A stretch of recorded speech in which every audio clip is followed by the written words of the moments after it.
I think I've found which is likely the best all-round presenting camera for the solar presenter. In fact, this is no ordinary camera. I was surprised at what it could do for the price. And the quality of the video, well, we'll see. Because what I'm going to do, I'm going to put it up against a professional video camera. Let's see how it copes. But let me give you some context about what I'm talking about here. I'm talking about a camera that's got the ease of use of, say, a webcam. But it can get close to the quality of the higher end dedicated cameras, like this. But the thing is, it's not the quality of the video that's the main point here. The camera I'm talking about, it removes a lot of the challenges for the solar presenter.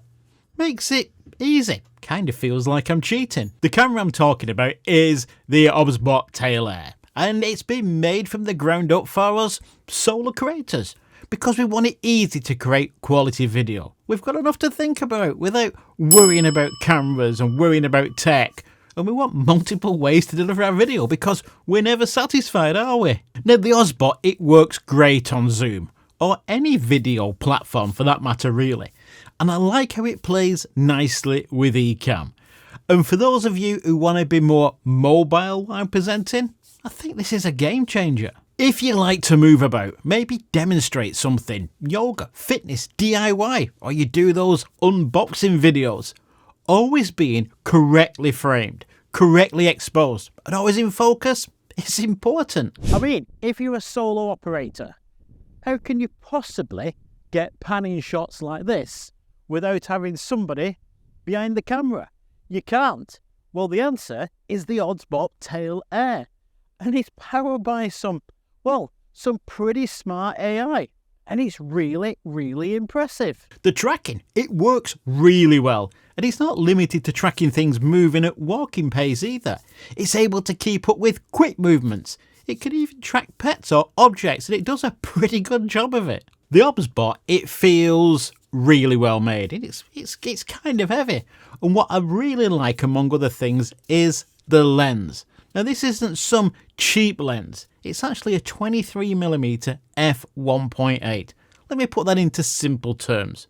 What that means is it's the same lens as what many professionals use on higher end cameras. It captures video in both 1080p up to 60 frames per second, or if you want to really up your game further, it will actually capture in 4K. And if you want to get really creative, you can actually connect 3 of these cameras together, and they kind of use their AI to work together. It lets you get really creative, and that, in my opinion, is, well, it's pretty impressive. And when it comes to recording video, they've given you a host of options. You can use the SD slot to record video. Great if you're out and about and connecting to a computer, say, isn't an option.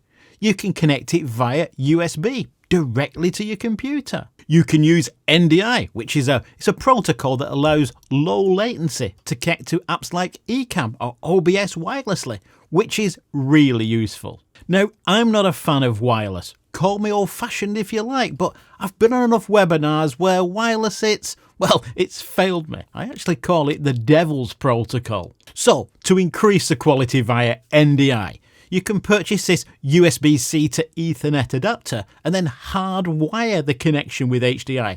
Gives you more reliability. Less chance of being sacked by your boss for messing up the broadcast. Or, and this is my favourite mode for connection, you can connect directly to your computer with HDMI. You just plug into the micro HDMI slot, connect the other end to a HDMI to USB converter, like this Elgato, and that's it. Makes it great for feeding the camera into Ecamm, which is what I use. I love it. The Obsbot Tail Air even works in conjunction with devices like A10 Minis, if that's your thing. But with the recent upgrades in Ecamm that allow you to connect and record multiple cameras at the same time using Ecamm, my A10 is on the back shelf there, gathering dust. You gotta love Ecamm. In fact, if you want to see why I love Ecamm so much, I've put a link to a free demo for you below. Makes it so much easier to get the most out of presenting and works great with the Obsbot Tail Air. In fact, to stream your content live, you don't even need a computer. The Obsbot will connect to your streaming platform directly.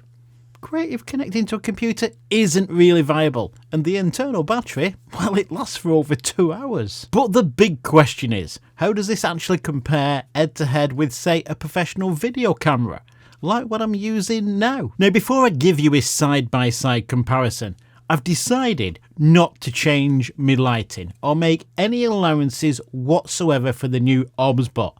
I wanted to test this in a low lighting environment, the environment I normally shoot in.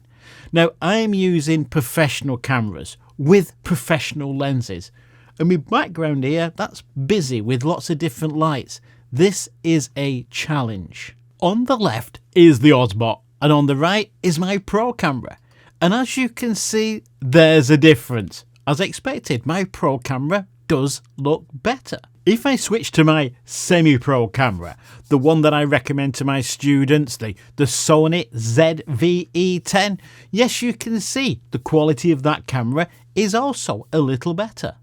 But looking at the quality, well, I'd say it's fine. But when I'm not in a low light studio, the video quality is pretty impressive.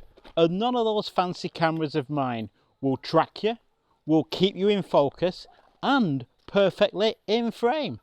But it's got another great feature. If I give it the hand sign, like this, the flat hand sign, it'll jump into human tracking mode. And now, wherever I move, the camera will follow me, like a faithful Labrador. Amazing. But it's got one more trick up its sleeve. If I give it the loser sign, like this, it'll now zoom in by 2. If I give it the loser sign again, it will zoom out. But I can also enter dynamic zoom. If I give it 2 loser signs like this, it'll jump into dynamic zoom. And now I can crop in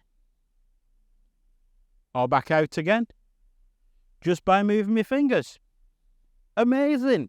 Now, the app it comes with is really easy to use. I can control the camera manually via the gimbal here, move it wherever I like. I've got some presets.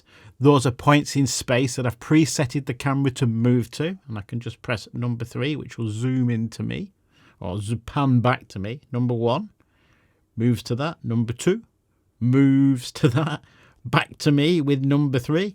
I can also zoom in, and as I'm zooming in, you can see me zooming in. That's a little bit frightening. I'll zoom back out, and I've got other options in here down at the bottom on the app.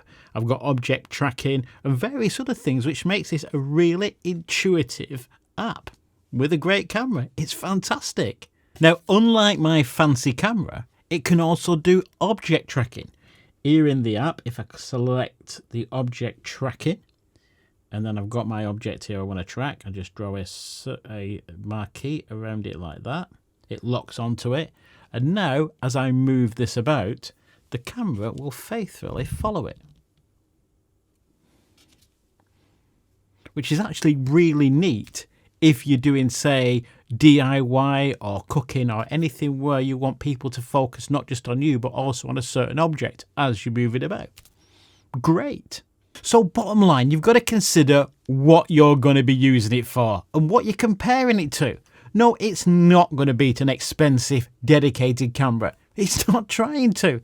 Its aim is to give flexibility and control and ease of use, which it does in spades, combined with quality that is, frankly, good enough for 99% of the people who use it. So to summarise, am I glad I got it? Yeah.